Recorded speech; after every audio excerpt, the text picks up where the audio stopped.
अस्सलाम वालेकुम and welcome back to my YouTube channel और मैं हूँ रायान। तो आज का जो हमारा टॉपिक है वो है initial problems of Pakistan. Last vlogs में हमने कवर करा अयूब खान के बारे में, तो अभी जो हमारा टॉपिक है वो है इनिशियल प्रॉब्लम्स ऑफ पाकिस्तान, मतलब इब्तदाई मुश्किलात पाकिस्तान की। ठीक है, अच्छा सबसे पहले अगर हम इसके इंट्रोडक्शन की बात करें तो पाकिस्तान आपको पता है 14 अगस्त 1947 को क़याम में आया। ठीक है, अच्छा उसी के बाद से ना पाकिस्तान ने बहुत सारी प्रॉब्लम्स फेस करना शुरू कर दी, क्योंकि ये एक न्यूली बॉर्न था, एक न्यूली नई कंट्री बना था, तो इस वजह से इसके साथ प्रॉब्लम्स बहुत ज़्यादा थी। अच्छा इसकी जो मेन प्रॉब्लम थी ना, वो झगड़ा था किसके साथ? इंडिया के साथ। मोस्टली प्रॉब्लम्स इंडिया और पाकिस्तान के बीच में ही प्रॉब्लम्स थी, क्योंकि वो इंडिया से ही पार्टीशन होकर पाकिस्तान बनाए, पार्ट होकर इंडिया बनाए। तो बेसिकली जो प्रॉब्लम्स थी ना, वो प्रॉब्लम का जैसे कि मिलिट्री वाली प्रॉब्लम्स थी और डिस्ट्रीब्यूशन ऑफ आर्म थी, और बहुत सारी प्रॉब्लम्स थी जो कि मैं आपको बताता हूँ कि कौन कौन सी प्रॉब्लम्स थी।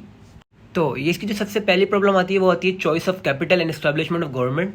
ठीक है, दूसरी आती है अनफेयर बाउंड डिस्ट्रीब्यूशन, तीसरी division of military assets, financial assets, economic problems, issue of national language, electricity problem, Kashmir dispute, canal water dispute and constitutional problems. अच्छा ये सारी प्रॉब्लम्स थी जो कि पाकिस्तान ने स्टार्ट में बहुत ज़्यादा फेस करी। आगे हम इसको डिटेल में भी डिस्कस करते हैं। पहली प्रॉब्लम है हमारे पास choice of capital and establishment of government. कोई भी कंट्री बनता है तो उसकी गवर्नमेंट चलाने के लिए हमें एक कैपिटल चाहिए होता है। अच्छा सबसे पहले हमारा कैपिटल ही नहीं था। सबसे पहले हमने कैपिटल किसको बनाया? हमने अपने कैपिटल बनाया कराची को, कराची शहर को, जो कि बनाया था कायदे आजम ने। कायदे आजम अपना जो गवर्नर ऑफिस था वो लेके चले गए कराची के अंदर, और लियाकत अली खान को वहाँ पे लियाकत अली खान को प्राइम मिनिस्टर अपॉइंट किया, अपनी कैबिनेट बनाई वहाँ पर। तो ये मतलब कोई भी गवर्नमेंट चलाने के लिए सबसे पहले हमारा क्या होता है? हमें कैपिटल बनाना होता है। तो सबसे पहला इशू था कि हमारे कैपिटल नहीं है हमारे पास, तो इसलिए हमने कैपिटल बनाया कराची को, और कायदे ये कैपिटल किसने बनाया?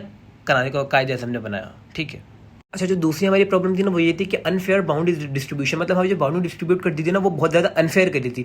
और वो अनफेयर डिस्ट्रीब्यूट किसने करी थी? वो करी थी एक ब्रिटिश का एक चेयरमैन था जिस सर साइरल रेडक्लिफ, जिसको मतलब ये अंडर कमीशन दिया बाउंड्री का। ठीक है, उसने क्या किया? उसने पावर का मिस यूज़ किया। उसने जो हिंदुस्तान के मेजोरिटी में जहाँ मुस्लिम थे ना वो एरिया उसने दे दिए इंडिया को, जैसे कि गुरदासपुर, फिरोजपुर, जुगनाट, ये दे दिए सारे इंडिया को, जबकि देने चाहिए थे पाकिस्तान को, क्योंकि पाकिस्तान एक मुस्लिम कंट्री है और मुसलमान को पाकिस्तान में जाना था। ये इस वजह से दे दिए क्योंकि यहाँ से ना उसका कश्मीर का गेट वे उनको बहुत ज़्यादा आसानी था, बहुत ज़्यादा मतलब बहुत आसानी से कश्मीर की तरफ जा सकते थे, जबकि वो आतना मतलब हमारे अंदर था, हमारे मुल्क के अंदर तक, क्योंकि उसमें मेजोरिटी मुस्लिम की थी, हिंदू की नहीं थी। लेकिन उसने अनफेयर करा और डिसीजन, और उसने दे दिया इंडिया को। तो ये भी बहुत प्रॉब्लम है। तो कायदे आज़म ने इसके ऊपर कहा था, इसके ऊपर साफ साफ कहा था कि एक अनफेयर डिसीजन है, अनजस्टिफाई है, और ये मतलब इसने कायदे आज़म ने साफ इनकार किया इसको। अब बात आती है डिवीजन ऑफ मिलिट्री एसेट। अब जो मिलिट्री एसेट्स होते हैं ना, मतलब जैसे कि लड़ाई के मिलिट्री के जो साजो सामान और मतलब मिलिट्री आर्मी, वो उसकी डिवीजन होनी थी। लेकिन हुआ क्या कि वही हुआ कि मतलब इंडिया ने अपने पास अच्छे मिलिट्री ऑफिसर्स रख लिए, अपने पास अच्छे हथियार रख लिए, हर चीज़ अपने पास अच्छी रख ली, और हमें बहुत कम दिया। हमें मतलब जैसे कि मशीनें भी जो दी वो भी ख़राब दी, और जो वेपन्स दिए वो भी हमें ख़राब दिए, और जो एयरक्राफ्ट है ना वो भी अनसर्विसेबल, मतलब जिससे कोई सर्विस नहीं हो सकती थी, वो हमें चीज़ दी है। लेकिन कोई पूछने वाला नहीं था। Even Pakistan is given 60 million rupees toward the share in the ordnance factory, मतलब पाकिस्तान ने 60 मिलियन रुपीज़ भी दिए फैक्ट्रीज में लगाए, लेकिन फिर भी जो जितनी भी फैक्ट्रीज थी ना वो सारी की सारी इंडिया ने अपने पास रखी और हमें कुछ भी नहीं दिया। इवन क्या बोलते हैं, हमारे मतलब जो रेशो था वो 65 से 35 के इंडिया के फेवर में आना था, लेकिन हमें उसमें से कुछ भी नहीं दिया। इन्होंने मिलिट्री एसेट भी इन्होंने अपने पास ही रखी, हर चीज़ अपने पास रखी, और हमें डिवीजन अनफेयर हुआ। तो इस वजह से भी हमें बहुत प्रॉब्लम हुई मिलिट्री की। बेसिकली अब बात आती है division of financial asset. Financial मतलब जैसे कि पैसों की कमी जो भी थी, अब जब क्या बोलते हैं जैसे वही बात आ गई कि जब डिवाइड हुआ है तो फिर उसके बाद हमें भी हर चीज़ डिवाइड देना चाहिए था। तो उस वक्त जो इंडिया के बैंक के अंदर जो पैसा था ना वो था 4 बिलियन रुपीज़, लेकिन इंडिया हमारे से ज़्यादा बड़ा था, पाकिस्तान छोटा था। तो इस वजह से जो रेशो बना था वो बना था 17% रेशो। वो मतलब पैसे किसके पास रहेंगे? इंडिया के पास, और 5% रहेंगे पाकिस्तान के पास। मतलब पाकिस्तान को 750 मिलियन रुपीज़ रिसीव करने थे। लेकिन क्या हुआ, इंडियन गवर्नमेंट ने मतलब इसको मना कर दिया, और मतलब बहुत ज़्यादा डिले करते गए। लेकिन पाकिस्तान ने इसके खिलाफ प्रोटेस्ट करा कि हमें पैसे चाहिए, लेकिन फिर इंडिया राजी तो हुआ, लेकिन 750 मिलियन रुपीज़ देने में नहीं, सिर्फ 200 मिलियन रुपीज़ देने पे। लेकिन हुआ ये कि क्या बोलते हैं, जब ये 200 मिलियन देने के लिए राजी हुआ, उसने 150 मिलियन तक दिया, तो पाकिस्तान और कश्मीर वाला इशू छिड़ गया, और इसकी वजह से एक जंग छिड़ गई। उसकी वजह से आज तक इंडिया ने हमें 50 मिलियन रुपीज़ अभी तक दिए नहीं है, बकाया है हमारे 50 मिलियन रुपीज़ आज तक इंडिया के पास। वो इस वजह से वो सोचा था कि अगर हम इसको नहीं देंगे तो ये पाकिस्तान हो जाएगा बैंक हो जाएगा, तो इसलिए हम वॉर भी जीत जाएंगे कश्मीर से। वो बैंक हो जाएगा तो मुल्क के हाल ही ख़राब हो जाएंगे। तो इस वजह से इन्होंने हमें अभी तक फाइनेंशियल एसेट्स भी नहीं दिया हमारे। अब बात आती है पांचवें पॉइंट की, इकोनॉमिक प्रॉब्लम्स की। अच्छा, पाकिस्तान जब केम इनटू बीइंग आया, केम इनटू एग्जिस्टेंस आया, तो वो बहुत ज़्यादा इकोनॉमिकली पीछे था। वो क्यों पीछे था? क्योंकि इंडिया के अंदर जो मतलब सिटीज़, जो एरिया जिसमें इकोनॉमिक अच्छी थी, जिनकी इकोनॉमी अच्छी थी, जिनमें एग्रीकल्चर ज़्यादा था, वो सारे एरियाज ले लिए इंडिया के अंदर, इंडिया में चलेगा, वो इंडिया वालों ने अपने पास ले लिए और हमें वो एरियाज़ दिए जो कि पहले इकोनॉमिकली पीछे थे। अच्छा, अब सीन ये होता है कि क्या बोलते हैं, आपको पता है, जो उसका जो कैपिटल था वो भी मतलब हिंदुओं ने ले लिया था, और जो जहाँ पे मतलब बैंक्स वगैरह ज़्यादा थे, फाइनेंशियल इंस्टीट्यूट ज़्यादा थे, वो भी इंडिया के कब्ज़ों में ही था, मतलब इंडिया के अंदर ही था। इंडिया ने अपने पास लिए थे वो एरिया। अब सीन बात आती है कि जो इंडस्ट्री वगैरह थी वो भी इंडिया में ही ज़्यादा थी। अब जो क्या बोलते हैं, जो इंडस्ट्री चलाने वाले एटलीस्ट जो लोग थे ना, वो भी सारे हिंदू ही थे, क्योंकि आपको पता है कि मतलब ये मुसलमान पढ़ाई लिखाई में बहुत ज़्यादा पीछे थे। ये अयूब खान ही आए थे, अयूब खान ही, वो अलीगढ़ के जो हैं सर सैयद अहमद खान, वो आए थे। तो इन्होंने मतलब पढ़ाई वगैरह, तालीम वगैरह इस्लाम मुसलमानों को ज़्यादा दी थी। इस वजह से मुसलमान बाद में पढ़ना स्टार्ट हुए थे, लेकिन पहले मुसलमान इतने पढ़े लिखे नहीं थे, तो इसलिए ना ही उसमें से कोई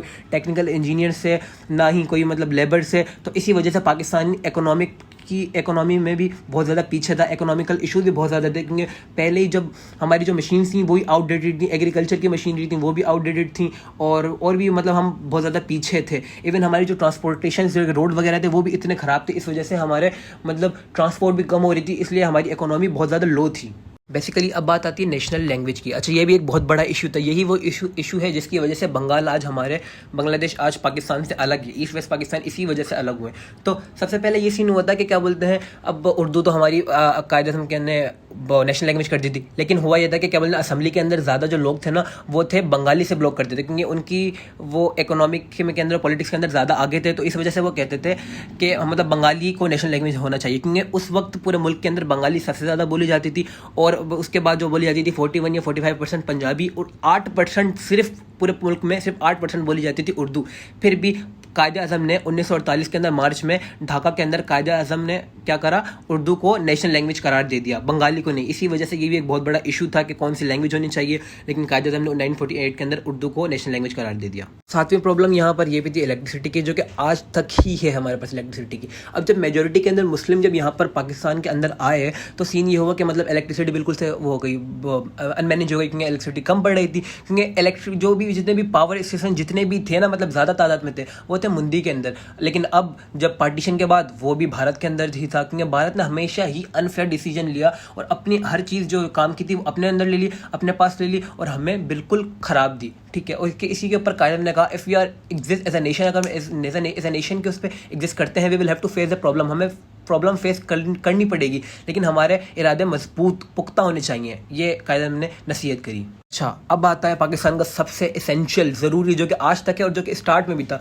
कश्मीर का इशू, जो कि अभी भी अनसॉल्व्ड है। अच्छा, कश्मीर जो है ना, वो नेचुरल पार्ट ही है मतलब पाकिस्तान का। वो इस वजह से क्योंकि इसके अंदर 85% ऑफ मुस्लिम्स रहते हैं, और अगर उनसे पूछा जाए तो वो इंडिया नहीं जाना चाहते हैं, वो एटलीस्ट आना चाहते हैं मुसलमान में। लेकिन सीन क्या हुआ कि जब पार्टीशन हुआ ना, तो उस वक्त का वहाँ जाकर जो राजा था ना, वो था राजा हरी सिंह दोगड़ा। ठीक है, तो वो वहाँ रूल करता था, लेकिन उसने क्या किया, उसने कश्मीर की जो रियासत है ना, वो किसको दे दी, इंडिया को दे दी।